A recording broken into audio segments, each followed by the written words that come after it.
নমস্কার। আজকের এই ভিডিওতে বরবাদের টিম যিশু সেনগুপ্তের জন্মদিন উপলক্ষে একটি ভিডিও রিলিজ করে, যেখানে যিশু সেনগুপ্তের ক্যারেক্টারটা আমরা দেখতে পাচ্ছি। তা প্রথমত হ্যাপি বার্থডে টু যিশু সেনগুপ্ত। এই মানুষটাকে আমাদের বাংলা ইন্ডাস্ট্রি তো সেরকমভাবে ইউজ করতে পারেনি, তা যার দরুন কিন্তু তিনি সাউথে এবং মালায়ালাম, তেলেগু, অন্যান্য যে কোনো জায়গায় কিন্তু প্রচুর কাজ করছেন এবং পরবর্তীতেও তার অনেক কাজ রয়েছে। তা ফার্স্ট অফ অল, এই যে গ্লিমসটা এসেছে 24 সেকেন্ড মতো, যিশু সেনগুপ্তকে আমরা যেভাবে দেখতে পাচ্ছি তাকে দেখতে ভাল লাগছে। যিশু সেনগুপ্ত এমনিই দেখতে সুন্দর, লম্বা চওড়া, প্রেজেন্টেবল। সে যখন এন্ট্রি করছে ভাল লাগছে, গাড়ি থেকে নামছে, পুলিশজন যতগুলো সামনে পুলিশ আসছে তারা ভয় পেছনে সরে যাচ্ছে। তারপরেই যেই কথাটা আমি শুনতে পেলাম, মে আই কাম ইন, আর সিনেমা বোঝে তারা এই শব্দটা শুনেই বুঝতে পেরে যাবে এটা কোন এমন একটা আইকনিক ক্যারেক্টার, যে তার মুখ থেকে এই সংলাপটা যখন বেরোয় তখন সেই মুহূর্তটা কিভাবে তৈরি হয়েছিল।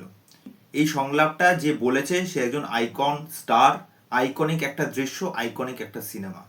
দেখো, জি সেনগুপ্ত এখানে বোঝা যাচ্ছে যে একটা ফেরোসাস একটা ক্যারেক্টার, একটা নির্মম একটা ক্যারেক্টার হতে চলেছে। ওকে, তার মধ্যে কিন্তু ক্রূরতা ব্যাপারটা থাকবে, কিন্তু সেটা কুলনেস হিসেবে, প্রচন্ড কুল।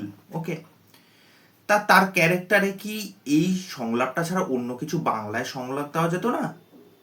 আমি যদি একটা রেফারেন্স তুলে আনি, যে তুফানে দেখবে পুলিশের চরিত্রের চঞ্চল চৌধুরী একটাই শুধু সংলাপ বলেছিল, যখন এই টিজার বা ট্রেলারে যখন অংশটা আসে, যে খুব ভয় পাইছি রে তুফান, খুব ভয় পাইছি। ওটাই একটা আলাদা চার্ম এনে দিচ্ছে ওই ক্যারেক্টারটার প্রতি। এবার যদি চলে আসি খাদানের ক্ষেত্রে, খাদানে দেখবে যিশুদার একটা আইকনিক কিন্তু কথা ছিল। সেটা কি? যখন এই যে হরে কৃষ্ণ বা হরি বল যখন কথাটা বলছে, দেখো যখন খাদান আসার আগে প্রত্যেকটা জায়গায় যখন প্রমোশন করছে এবং খাদান রিলিজ করার পরেও যিশুদা যে সমস্ত জায়গায় প্রমোশনের জন্য গেছে, লোকে কিন্তু ওই বলেই সম্বোধন করছে, হরি বল, হরি বল। তাহলে এরকম একটা ক্যারেক্টার তুমি যখন আনছো, তাকে অন্যরকম একটা সংলাপ দাও। প্রচুর তো সংলাপ দেওয়া যেতে পারে, যে এরকম একটা সিনেমার একটা সংলাপ কেন উঠিয়ে নিয়ে এসে এরকম একটা কাজের জন্য তুমি ইউজ করছো।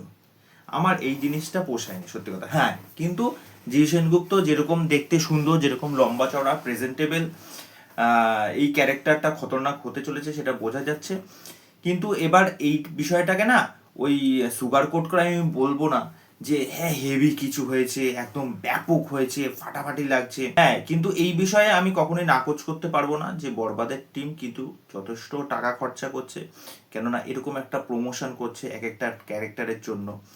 সেই দিক থেকে কিন্তু ভালো, আমি বলবো এই ইনিশিয়েটিভটা যে নিচ্ছে সেটাকে সাধুবাদ জানাই। আজকে যিশু সেনগুপ্তের বার্থডে, যিশুদাকে দেখতেও ভালো লাগছে, কিন্তু ওই মুহূর্তটা যখনই মানে কানে বাজলো না, মানে ওই জায়গাটা নিতে পারছি না। এটার বদলে যদি অন্য কিছু সংলাপ বা ডায়লগ যদি দিত তাও ভাল লাগতো। ওটা একটা আইকনিক দৃশ্য, আইকনিক সিনেমা, একটা আইকন স্টার, সে অলরেডি বলে ফেলেছে।